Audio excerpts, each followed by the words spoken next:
ನಮಸ್ಕಾರ. ಪ್ರತಿ ವರ್ಷ ಬಜೆಟ್ ಬಂತು ಅಂದ್ರೆ ಸಾಕು, ಎರಡು ತರದ ಮಾತುಗಳು ಫಿಕ್ಸ್.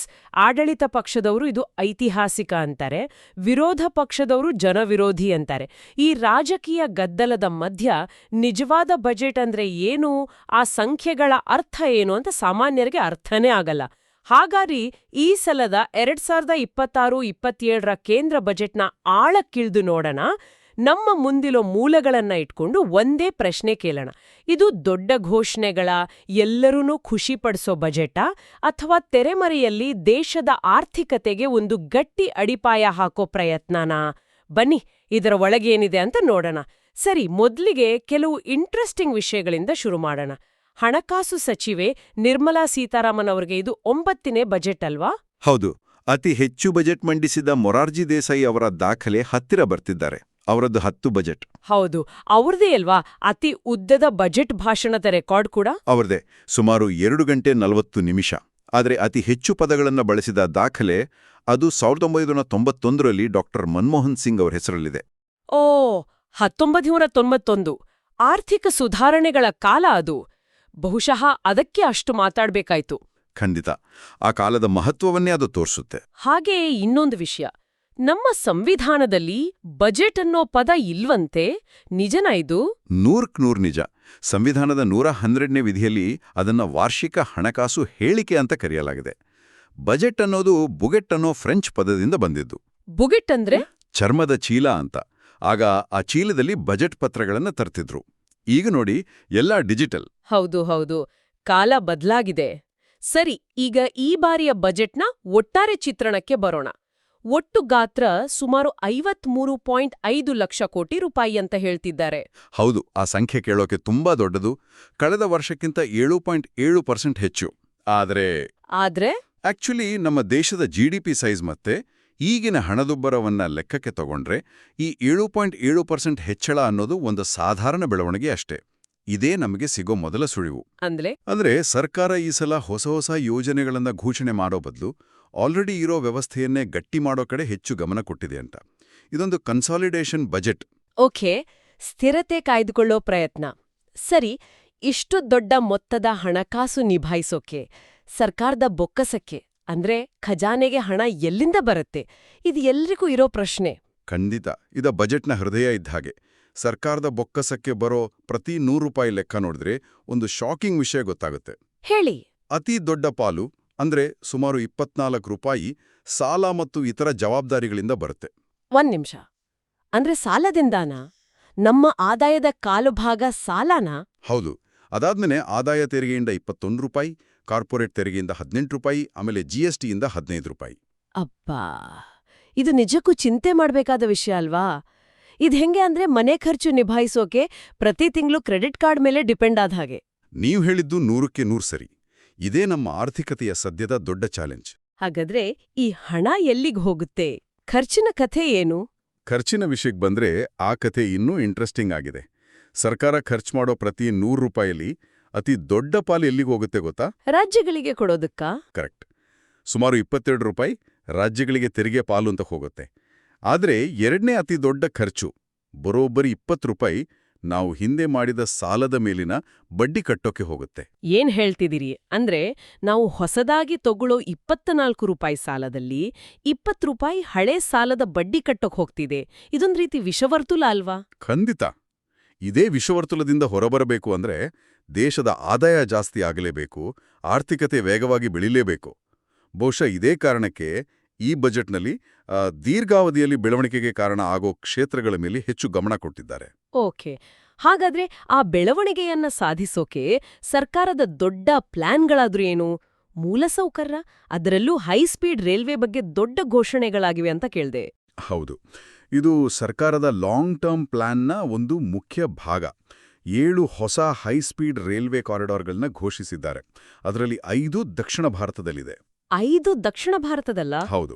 ಅದರಲ್ಲೂ ಬೆಂಗಳೂರು, ಚೆನ್ನೈ, ಹೈದರಾಬಾದ್ ನಗರಗಳನ್ನ ಜೋಡಿಸೋ ಹೈಸ್ಪೀಡ್ ಟ್ರಯಾಂಗಲ್ ಇದೆಯಲ್ಲ, ಅದು ಬಹಳ ಮಹತ್ವಾಕಾಂಕ್ಷೀಯ ಯೋಜನೆ. ಇದರ ಅರ್ಥ ಏನು? ಸರ್ಕಾರ ದಕ್ಷಿಣ ಭಾರತವನ್ನ ದೇಶದ ಗ್ರೋತ್ ಎಂಜಿನ್ ಅಂತ ಒಪ್ಕೊಂಡ ಹಾಗಾಯ್ತಾ? ಬಹುತೇಕ ಹಾಗೆ ಕಾಣಿಸ್ತಿದೆ. ಆರ್ಥಿಕ ತರ್ಕ ಸ್ಪಷ್ಟವಾಗಿದೆ. ಈಗಾಗಲೇ ವೇಗವಾಗಿ ಬೆಳೀತಿರೋ ಪ್ರದೇಶಗಳಲ್ಲಿ ಮೂಲಸೌಕರ್ಯವನ್ನ ಇನ್ನಷ್ಟು ಬಲಪಡಿಸಿದ್ರೆ ಅದರ ಲಾಭ ಇಡೀ ದೇಶಕ್ಕೆ ಸಿಗುತ್ತೆ ಅನ್ನೋದು ವಾದ. ಅರ್ಥವಾಯಿತು.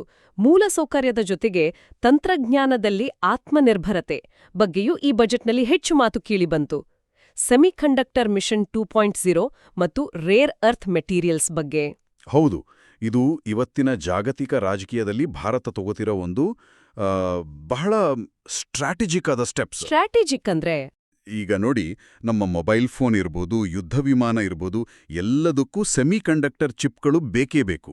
ಸದ್ಯಕ್ಕೆ ಇಡೀ ಜಗತ್ತು ಈ ಚಿಪ್ಗಳಿಗಾಗಿ ತೈವಾನ್ ಮತ್ತೆ ಚೀನಾ ಮೇಲೆ ಅವಲಂಬಿತವಾಗಿದೆ. ಹೌದು.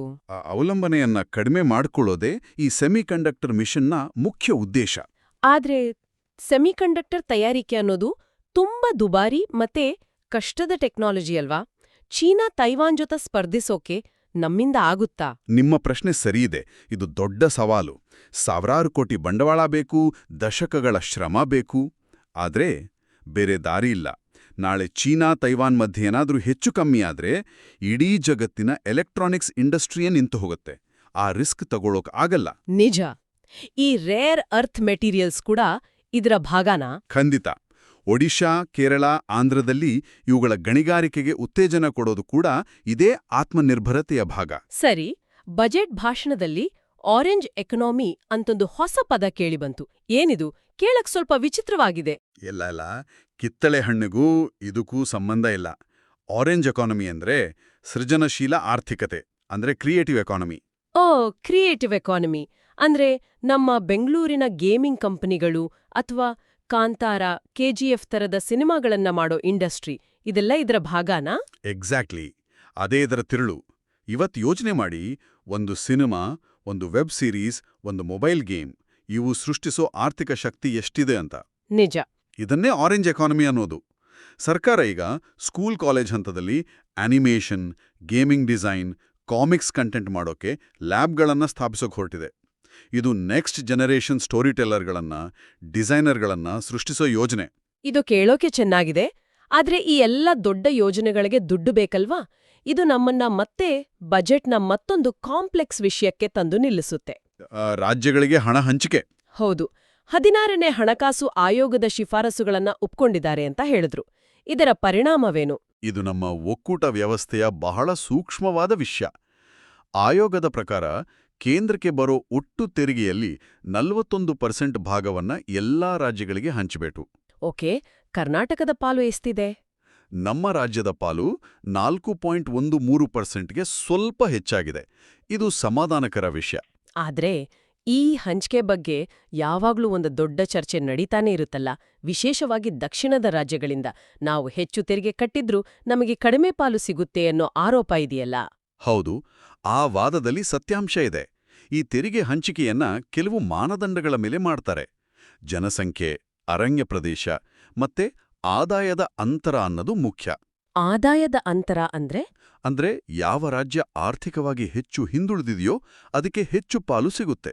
ಈ ಫಾರ್ಮುಲಾದಿಂದಾಗಿ ಹೆಚ್ಚು ಜನಸಂಖ್ಯೆ ಇರೋ, ಆರ್ಥಿಕವಾಗಿ ಸ್ವಲ್ಪ ಹಿಂದುಳಿದಿರೋ ಉತ್ತರ ಭಾರತದ ರಾಜ್ಯಗಳಿಗೆ ಹೆಚ್ಚಿನ ಪಾಲು ಹೋಗುತ್ತೆ. ಅಂದ್ರೆ ಹೆಚ್ಚು ತೆರಿಗೆ ಕೊಡುಗೆ ನೀಡೋ ಕರ್ನಾಟಕ, ತಮಿಳುನಾಡು, ಮಹಾರಾಷ್ಟ್ರದಂಥ ರಾಜ್ಯಗಳಿಗೆ ಅವರ ಕೊಡುಗೆಗೆ ತಕ್ಕ ಪ್ರತಿಫಲ ಸಿಗಲ್ಲ ಅಂತಾಯ್ತು. ನಿಖರವಾಗಿ. ಒಂದು ಕುಟುಂಬದ ಉದಾಹರಣೆ ತಗೊಳ್ಳಿ. ಒಬ್ಬ ಮಗ ಚೆನ್ನಾಗಿ ದುಡಿದು ಹೆಚ್ಚು ಸಂಪಾದನೆ ಮಾಡ್ತಾನೆ. ಆದರೆ ಆ ಸಂಪಾದನೆಯ ಹೆಚ್ಚಿನ ಭಾಗವನ್ನ ಕಷ್ಟದಲ್ಲಿರೋ ತನ್ನ ಇನ್ನೊಬ್ಬ ಸಹೋದರನಿಗೆ ಕೊಡಬೇಕಾಗಿ ಬರುತ್ತೆ. ಆಗ ಅವನಿಗೆ ಹೇಗನಿಸ್ಬಹುದು? ಅದೇ ಭಾವನೆ ಇಂದು ದಕ್ಷಿಣದ ರಾಜ್ಯಗಳಲ್ಲಿದೆ. ನಾವು ಚೆನ್ನಾಗಿ ಕೆಲಸ ಮಾಡಿದ್ದಕ್ಕೆ ನಮಗೆ ಶಿಕ್ಷೆನಾ ಅನ್ನೋ ಪ್ರಶ್ನೆ ಅವರದು. ಇದು ನಿಜಕ್ಕೂ ಸಂಕೀರ್ಣವಾದ ವಿಷಯ. ಸರಿ, ಇನ್ನು ಸಾಮಾನ್ಯ ಜನರ ಮೇಲೆ ನೇರ ಪರಿಣಾಮ ಬೀರೋ ಕೆಲವು ಬೇರೆ ಘೋಷಣೆಗಳ ಬಗ್ಗೆ ನೋಡೋಣ. ಇನ್ಕಮ್ ಟ್ಯಾಕ್ಸಲ್ಲಿ ಏನಾದ್ರೂ ಬದಲಾವಣೆ ಇದೆಯಾ? ಇಲ್ಲ. ಮಧ್ಯಮ ವರ್ಗದವರು ಬಹಳ ನಿರೀಕ್ಷೆ ಇಟ್ಕೊಂಡಿದ್ರು. ಆದರೆ ಆದಾಯ ತೆರಿಗೆ ಸ್ಲ್ಯಾಬ್ಗಳಲ್ಲಿ ಯಾವುದೇ ಬದಲಾವಣೆ ಮಾಡಿಲ್ಲ. ಇದು ಮತ್ತೆ ಅದೇ ಸ್ಥಿರತೆಯ ಪಾಲಿಸಿ ಅಂತ ಕಾಣಿಸುತ್ತೆ. ಹೌದು, ಜನಪ್ರಿಯ ಘೋಷಣೆಗಳಿಂದ ದೂರ ಉಳಿದಿದ್ದಾರೆ. ಆದರೆ ಬೆಂಗಳೂರಿನ ಜನರಿಗೆ ಒಂದು ಸಣ್ಣ ಗುಡ್ ನ್ಯೂಸ್ ಇದೆ. ಏನದು? ಬೆಂಗಳೂರು ಸಬ್ ಅರ್ಬನ್ ರೈಲ್ವೆ ಯೋಜನೆಗೆ 500 ಕೋಟಿ ರೂಪಾಯಿ ಅನುದಾನ ಸಿಕ್ಕಿದೆ. ಇದು ದೊಡ್ಡ ಮೊತ್ತ ಅಲ್ಲ, ಆದರೆ ವರ್ಷಗಳಿಂದ ಕುಂಟುತ ಸಾಕ್ತಿರೋ ಈ ಪ್ರಾಜೆಕ್ಟ್ ಅನ್ನ ಜೀವಂತವಾಗಿಡೋಕೆ ಇದು ಹೆಲ್ಪ್ ಆಗುತ್ತೆ. ಹೌದು, ಬೆಂಗಳೂರಿನ ಟ್ರಾಫಿಕ್ಗೆ ಇದೊಂದು ದೊಡ್ಡ ಭರವಸೆ.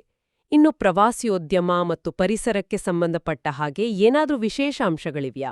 2 ಇಂಟ್ರೆಸ್ಟಿಂಗ್ ಯೋಜನೆಗಳಿವೆ. ಒಂದು ಸೀಪ್ಲೇನ್ ಅಂತ್ರೆ ಸಮುದ್ರ ವಿಮಾನ ಯೋಜನೆಗೆ ಒತ್ತು ಕೊಟ್ಟಿರೋದು.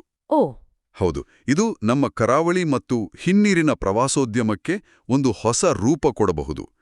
ಎರಡನೇದು ಕಾರ್ಬನ್ ಕ್ಯಾಪ್ಚರ್ ಟೆಕ್ನಾಲಜಿಗೆ 20,000 ಕೋಟಿ ಮೀಸಲಿಟ್ಟಿರೋದು.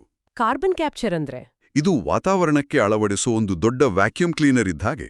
ಫ್ಯಾಕ್ಟರಿಗಳಿಂದ ಬರೋ ಇಂಗಾಲವನ್ನ ಹೀರ್ಕೊಂಡು ಭೂಮಿಯೊಳಗೆ ಸುರಕ್ಷಿತವಾಗಿ ಸ್ಟೋರ್ ಮಾಡೋದು. ಇದು ಪರಿಸರ ದೃಷ್ಟಿಯಿಂದ ಒಂದು ದೊಡ್ಡ ಹೆಜ್ಜೆ. ಹಾಗಾದ್ರೆ ನಮ್ಮ ಆರಂಭದ ಪ್ರಶ್ನೆಗೆ ಮತ್ತೆ ಬರೋಣ.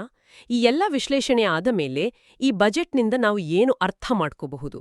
ಇದು ದೊಡ್ಡ ಘೋಷಣೆಗಳ, ಜನರನ್ನ ತಕ್ಷಣಕ್ಕೆ ಖುಷಿಪಡಿಸೋ ಬಜೆಟ್ ಅಂತೂ ಖಂಡಿತ ಅಲ್ಲ. ಖಂಡಿತ ಅಲ್ಲ. ಬದಲಾಗಿ ಆ ಸಾಲದ ವಿಷವರ್ತುಲದಿಂದ ಹೊರಬರೋಕೆ ಪ್ರಯತ್ನ ಪಡ್ತಾ ಮೂಲಸೌಕರ್ಯ, ಟೆಕ್ನಾಲಜಿಯಲ್ಲಿ ಸ್ವಾವಲಂಬನೆ ಮತ್ತು ಭವಿಷ್ಯದ ಸ್ಕಿಲ್ಸ್ಗಳ ಮೇಲೆ ದೀರ್ಘಾವಧಿಯ ಬಂಡವಾಳ ಹೂಡೋ ಒಂದು ಗಂಭೀರ ಪ್ರಯತ್ನದ ತರ ಕಾಣುತ್ತಿದೆ. ಏನು? ಈ ಬಜೆಟ್ ಸಿದ್ಧವಾದ ಹೊಸ ಕಟ್ಟಡದ ಹೆಸರು ಕರ್ತವ್ಯ ಭವನ. ಈ ಹಿಂದೆ ರಾಜಪಥ ಆಗಿದ್ದ ದಾರಿಗೆ ಕರ್ತವ್ಯ ಪಥ ಅಂತ ಹೆಸರು ಬದಲಾಯಿಸಿದ್ರು. ಈಗ ಹಣಕಾಸು ಸಚಿವರು ತಮ್ಮ ಭಾಷಣದಲ್ಲಿ ಸರ್ಕಾರದ 3 ಕರ್ತವ್ಯಗಳ ಬಗ್ಗೆ ಮಾತಾಡಿದ್ದಾರೆ. ಈ ಕರ್ತವ್ಯ ಅನ್ನೋ ಪದವನ್ನ ಯಾಕೆ ಇಷ್ಟು ಒತ್ತಿ ಹೇಳ್ತಿದ್ದಾರೆ? ಅದೇ ಪ್ರಶ್ನೆ. ಸರ್ಕಾರದ ಆರ್ಥಿಕ ಯೋಜನೆಗಳನ್ನ ಕೇವಲ ಭರವಸೆ ಅಥವಾ ಘೋಷಣೆ ಅಂತ ನೋಡದೆ ಒಂದು ಕರ್ತವ್ಯ ಅಂತ ಬಿಂಬಿಸ್ತಿರೋದು. ಇದು ದೇಶದ ಆರ್ಥಿಕ ಚಿಂತನೆಯಲ್ಲಿ ಆಗ್ತಿರೋ ಒಂದು ದೊಡ್ಡ ಬದಲಾವಣೆಯ ಸಂಕೇತನ? ಅಥವಾ ಇದು ಕೇವಲ ಪದಗಳ ಆಟವಾ? ನಿಖರವಾಗಿ ಇದು ಬರೀ ಪದಗಳ ಆಟವ ಅಥವಾ ಆಡಳಿತದ ಮನಸ್ಥಿತಿಯಲ್ಲಿ ಆಗ್ತಿರೋ ನಿಜವಾದ ಬದಲಾವಣೆನ? ಇದರ ಬಗ್ಗೆ ನಾವು ಯೋಚನೆ ಮಾಡಬೇಕಿದೆ.